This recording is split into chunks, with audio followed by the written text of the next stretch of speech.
अस्सलामु अलैकुम वरहमतुल्लाहि वबरकातुहू। नाज़रीन, मेरा नाम है आमिर निहाल और आप देख रहे हैं अर्तुग़रुल गाज़ी सीज़न 5 एपिसोड 7 की हाइलाइट्स।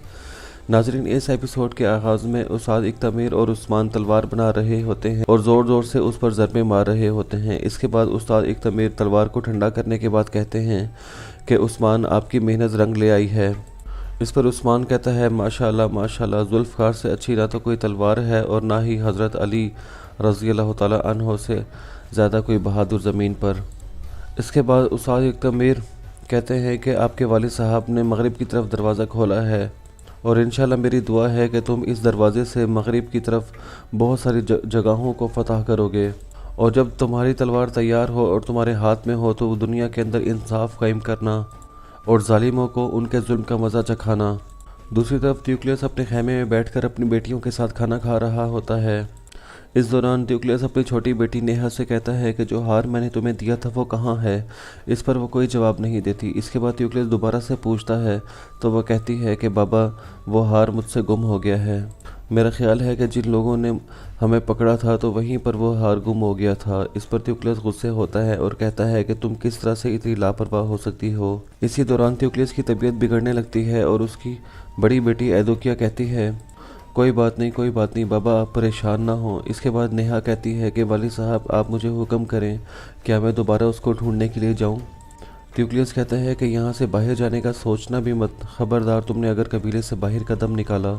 इस दौरान आयदोके कहती है कि वालिद साहब, अपने जहन से हार को निकाल दें, नहीं तो आपकी तबीयत फिर से ख़राब हो जाएगी। इसके बाद त्यूक्लियस की तबीयत दोबारा ख़राब होने लगती है और वो अपनी बेटी के साथ बिस्तर पर बैठ जाता है। इसके बाद वो कहता है, बेटी मुझे दवा पिलाओ। इसके बाद उसकी बेटी आयदोके उसको वो दवा पिलाती है जिस पे दरागोस का आदमी ट्यू जहर मिलाकर चला गया था। दूसरी तरफ मंगोल कमांडर कराबोरो जंगल में अपने सिपाहियों के साथ गुजर रहा होता है, जबकि अर्तुग़रुल साहब भी अपने सिपाहियों के साथ उसका पीछा कर रहे होते हैं।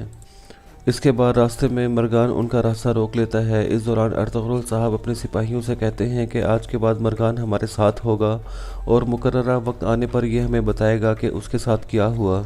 इसके बाद अर्तुग़रुल साहब मरगान से पूछते हैं कि वो लोग कहाँ पर जा रहे हैं। इस पर मरगान कहता है कि वो लोग काराकोया के मकाम पर जा रहे हैं, रात होने वाली है, शायद वो रात वहीं पर गुजारें। इस पर अर्तुग़रुल साहब कहते हैं कि चलो ठीक है, फिर हम वहीं पर उनको घेर लेंगे, चलो और अपनी नज़रों को तेज़ रखना। इसके बाद अर्तुग़रुल साहब मरगान और अपने सिपाहियों के साथ वहां से रवाना हो जाते हैं। दूसरी तरफ त्यूक्लियस की बेटी खेमे से बाहर परेशान बैठी खड़ी होती है। इसी दौरान वहां पर उस्मान आता है और उसको परेशान देखकर उसके पास आ जाता है और कहता है कि नेहा साहिबा, क्या मसला है, आप क्यों इतनी ज़्यादा परेशान लग रही हैं?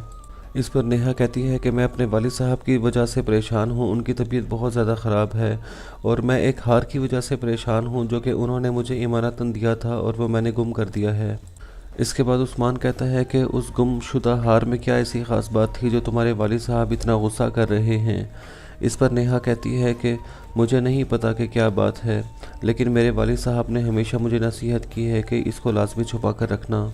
इसके बाद नेहा कहती है कि मैं बाहर जाकर उस हार को ढूंढना चाहती हूँ, लेकिन मेरे वालिद साहब मुझे रोकते हैं और कहते हैं कि बाहर हरगिज़ कदम मत रखना। इस पर उस्मान कहता है कि तुम्हारे वालिद साहब सही कहते हैं, बाहर तुम्हारे लिए बहुत ज़्यादा ख़तरा है, उस इलाके को मैं बहुत अच्छे तरीके से जानता हूँ, बेहतर यही होगा कि मैं ख़ुद तुम्हारे लिए वो हार ढूंढ लूँ। ये सुनकर नेहा बहुत ज़्यादा खुश हो जाती है और कहती है कि क्या तुम मेरे साथ ये भलाई करोगे, और अगर मेरे वालिद साहब इस बात पर मुझसे नाराज़ हो गए कि मैंने उस हार के बारे में तुम्हें बता दिया तो? इस पर उस्मान कहता है कि तुम बिल्कुल भी परेशान ना होना, मैं खामोशी से जाऊंगा और वहां से हार तलाश करके तुम्हें लाकर दे दूंगा और किसी को पता नहीं चलेगा। दूसरी तरफ गवर्नर कमांडर एलाइस के साथ मौजूद होता है और कहता है कि तुमने त्यूक्लियस को निकालने में इतना ज़्यादा वक्त क्यों लगा दिया, उसको बहुत पहले यहाँ पर पहुँच जाना चाहिए था। इस पर एलाइस कहता है कि हमारे कमांडर मुसलसल तलाश कर रहे हैं और वो बहुत जल्दी तलाश करके ले आएंगे। इसके बाद गवर्नर और ज़्यादा भड़क जाता है और कहता है कि तुम इतने अरसे से एक ही बात दोहराए जा रहे हो कि हम तलाश कर रहे हैं। तुम सोच नहीं सकते कि त्यूक्लियस हमारे लिए किस कदर अहम है। जाओ और जाकर त्यूक्लियस को यहाँ पर लेकर आओ, अगर वो ना आया तो फिर हमारे साथ बहुत बड़ी जंग हो सकती है। इसी दौरान वहाँ पर गवर्नर की बेटी ईराने आ जाती है। इसके बाद एलाइस उसकी तरफ देखता है और अपने दिल में कहता है कि गवर्नर, मैं तुम्हें बहुत जल्दी एक और रास्ता बताऊंगा। दूसरी तरफ काई कबीले में गुंदूस अपने दोस्त अफशार के साथ बैठा होता है और अपने खंजर को ठीक कर रहा होता है। इसी दौरान उसको वो मंजर आता है जिस वक्त अर्तुगरुल साहब ने उसको सूद की वजह से बहुत ज़्यादा डांटा था और मारा भी था। इसके बाद गुंदूस बहुत ज़्यादा परेशान हो जाता है। ये देखने के बाद उसका दोस्त अफशार कहता है कि तुम अपने आप के ऊपर जुल्म कर रहे हो, अपने आप को खस्ता हाल बना रहे हो, इस तरह इधर उधर की बातों पर ज़्यादा ध्यान ना दो, नहीं तो तुम इस खंजर को तोड़ दोगे। इसके बाद गुंदूस कहता है कि मेरे वालिद साहब मुझे माफ़ नहीं करेंगे, चाहे 1000 मरतबा भी मैं उनसे माफ़ी मांग लूँ। वो चाहते हैं कि मैं अपने गलतियों की नताइज भुगतूँ, और हकीकत भी ये है कि सूद वाकई इस कदर बड़ा गुनाह है कि इसकी माफ़ी मुमकिन नहीं है इतनी आसानी से। इसके बाद उसका दोस्त अफशार कहता है कि अर्तुगरुल साहब चाहते हैं कि तुम अपनी गलतियों का एहसास करो और उनसे सबक हासिल करो, और अल्हम्दुलिल्लाह अब तुम्हें एहसास भी हो चुका है। तुम अल्लाह ताला से भी तौबा करो और अपने वालिद साहब से भी कहो कि मैंने सूद की वजह से अल्लाह ताला से तौबा कर ली है और सच्चे दिल से माफ़ी भी मांग ली है। इसके बाद गुंदूस कहता है कि मैंने ज़िंदगी में बहुत सारी गलतियां की, लेकिन हर गलती पर मेरे वालिद साहब ने मुझे माफ़ कर दिया, लेकिन इस दफ़ा जो मैंने गलती की है इस पर मेरे वालिद साहब ने मुझे ना तो माफ़ किया है ना मुझे हाथ का बोसा लेने दिया है। दूसरी तरफ अर्तुगरुल साहब अपने सिपाहियों के साथ गार में मौजूद होते हैं। इस दौरान तुर्गुत साहब कहते हैं कि उस उमरुल को सौगौत भेजने के पीछे सुल्तान के क्या इरादे हो सकते हैं।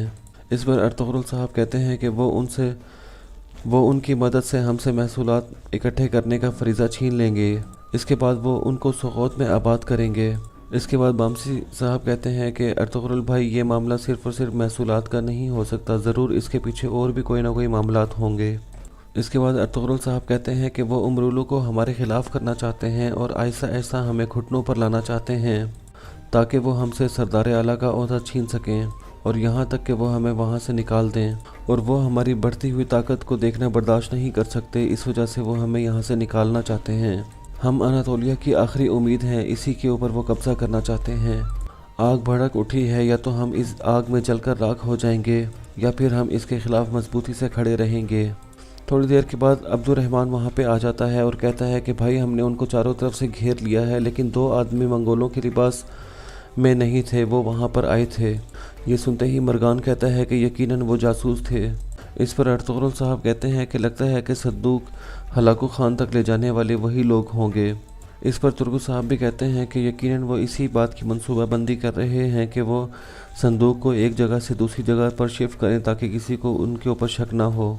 इसके बाद अर्तुगरुल साहब कहते हैं कि वो रात के अंधेरे में किसी भी वक्त निकल सकते हैं, लिहाजा हमें आंखें खुली रखनी पड़ेंगी और सुबह को उनको घेरना होगा, और हर हाल में उन 2 जासूसों को संदूक ले जाने से पहले हमें उनको रोकना होगा। इसके बाद अर्तुगरुल साहब कहते हैं कि अब्दुर्रहमान, उनके ऊपर नज़र रखो, जो लिबास हम अपने साथ लेकर आए हैं वो हम पहन कर रखेंगे ताकि वो हमें पहचान ना सकें। दूसरी तरफ हकीम अर्तुग साहब और मैकीज़ दस्तावेज़ात की जांच पड़ताल कर रहे होते हैं। इसी दौरान दरागोस वहां पर आ जाता है और किताब लाकर मैकीज़ को देता है। इस दौरान हकीम अर्तुग साहब कहते हैं कि मैकीज़ साहब की हर चीज़ प्रॉपर मैनेजमेंट के साथ चल रही है।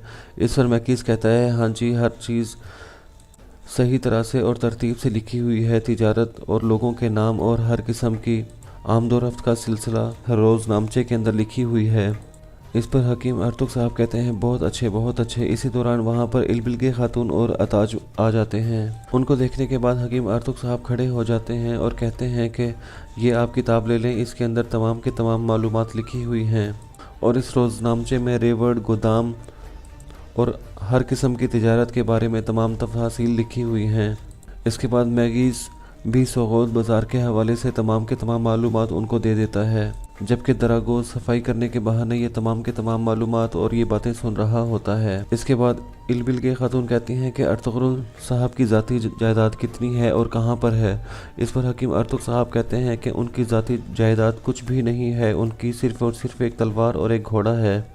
ये सुनते ही इलबिलगे खातून हैरान और परेशान हो जाती हैं और कहती हैं कि अजीम अर्तुगरुल साहब, जिनके बारे में हम लोगों ने बरसों से नाम सुना है, उनकी सिर्फ़ और सिर्फ एक तलवार और घोड़ा ही है, और वो ज़मीनें और जायदाद वो कहाँ हैं। इस पर हकीम अर्तुग साहब कहते हैं कि जी, सिर्फ इतना ही है, उनका कुछ भी नहीं है। उनके 3 शेर जैसे बेटे भी हैं। अर्तुगरुल साहब ने अपनी पूरी ज़िंदगी में कभी भी असासे और सिक्के जमा नहीं किए। जब भी उनके पास मालो दौलत आती थी वो गरीबों में तकसीम कर दिया करते थे। وہ دنیاوی خزانوں کے پیچھے نہیں جاتے، ان کی واحد دولت ان کی عزت ہے۔ یہ سننے کے بعد اتاج کہتا ہے کہ آپ کا کیا خیال ہے کہ ہم ان درویشی باتوں پر یقین کر لیں گے؟ اس پر حکیم ارتک صاحب کہتے ہیں کہ اگر آپ کو یقین نہیں ہے تو آپ آزما سکتے ہیں اور خود سے دیکھ بھال کر سکتے ہیں۔ دوسری طرف کائی قبیلے میں عثمان بیٹھا ہوا اپنا خنجر تیز کر رہا ہوتا ہے۔ اسی دوران اس کے پاس سوچی بھی بیٹھا کتاب پڑھ رہا ہوتا ہے۔ کام کرتے کرتے عثمان کو وہ خیالات آتے ہیں جس وقت اس نے نیہا سے کہا تھا کہ میں تمہارے لیے ہار کو تلاش کر لوں گا۔ اس کے ساتھ ہی اس کو وہ خیالات بھی آتے ہیں جب ارطغرل صاحب نے کہا تھا کہ بیٹا شکار کرنے کے لیے اکیلے ہرگز مت جانا اور قبیلے سے باہر اپنے ساتھ سپاہیوں کو لے کر جانا، اور یہ میرا حکم ہے۔ یہ خیالات آتے ہی عثمان پریشان ہو جاتا ہے کہ میں کیا کروں، جاؤں یا نہ جاؤں۔ عثمان کو پریشان دیکھ کر سوچی بھی پریشان ہو جاتا ہے اور کہتا ہے کہ عثمان تم کن خیالات میں مگن ہو؟ عثمان کہتا ہے کہ میں شکار کی تیاری کر رہا ہوں۔ یہ سنتے ہی سوچی پریشان ہو جاتا ہے اور کہتا ہے کہ کیسا شکار؟ کیا تمہیں والد صاحب نے منع نہیں کیا تھا؟ ہم اپنے والد صاحب کے حکم کے خلاف نہیں کر سکتے۔ سوچی کی باتیں سن کر عثمان کوئی بھی جواب نہیں دیتا۔ اس کے بعد سوچی دوبارہ سے کتاب پڑھنے لگ جاتا ہے۔ دوسری طرف دراگوز دوبارہ سے اپنے سپاہیوں کے پاس چلا جاتا ہے اور وہاں جا کر اپنے کپڑے چینج کر لیتا ہے، اور اس کو دیکھتے ہی اس کے سپاہی گھٹنوں کے بل بیٹھ جاتے ہیں۔ اس کے بعد وہ ایلائس سے مخاطب ہو کر کہتا ہے کہ کیا خبر ہے ایلائس؟ اس پر ایلائس کہتا ہے کہ گورنر تیوکلس کا انتظار کر رہا ہے اور اس نے تلاش کرنے کے لیے اپنے مزید بندے بھی بھیجے ہیں۔ ان کو ہرگز نہیں پتہ چلنا چاہیے کہ تیوکلس کائی قبیلے میں ہے، نہیں تو وہ اپنے بندے بھیج کر وہاں سے نکلوا لے گا، اور اگر تیوکلس نے گورنر کے آگے ہمارے راز کھول دیے تو ہمارا سب کچھ برباد ہو جائے گا۔ اس پر دراگوز کہتا ہے کہ ایسا نہیں ہوگا، وہ ٹیو کے دیے گئے زہر کی وجہ سے کل تک مر جائے گا اور باقی سب لوگ یہ سمجھیں گے کہ اس کی موت سر پر چوٹ لگنے کی وجہ سے ہوئی ہے۔ اس کے بعد ایک سپاہی کہتا ہے کہ ان کی بیٹیوں کا کیا ہوگا؟ اس پر دراگوز کہتا ہے کہ ان کا کچھ نہیں ہوگا، وہ جب راستے میں واپس جا رہی ہوں گی تو ہم راستے میں ان کو مار دیں گے۔ اس پر کارابیلا کہتا ہے کہ ٹھیک ہے، آپ پریشان نہ ہوں دراگوز صاحب، قبیلے سے نکلتے ہی میں ان کا کام تمام کر دوں گا۔ اس کے بعد دراگوز کہتا ہے کہ ٹھیک ہے، اب میری بات غور سے سنو۔ کل اتاج صاحب اور ان کے ساتھ البلگے خاتون کے ساتھ باقی لوگ باقی قبیلوں کی طرف روانہ ہو جائیں گے تاکہ وہ محصولات اکٹھے کر سکیں، لیکن وہ کبھی بھی اپنی منزلوں تک نہ پہنچ پائیں۔ جنگ شروع ہو چکی ہے۔ یہ سنتے ہی کارابیلا کہتا ہے کہ آپ کے ذہن میں کیا ہے دراگوز صاحب؟ اس پر دراگوز کہتا ہے کہ گندوز کے غصے کا سب لوگوں کو پتہ ہے اور وہ سب لوگ اس سب قتل و غارت کا ذمہ دار گندوز کو ہی سمجھیں گے۔ ارطغرل کا نظام ایک ہی صورت میں درہم برہم ہو سکتا ہے، اس صورت میں کہ وہ اگر ریاست کے خلاف ہو جائے۔ اس پر کارابیلا کہتا ہے کہ کیا ہم ان کو اس بات پر قائم کر سکیں گے کہ یہ سب کچھ کائیوں کا کیا دھرا ہے؟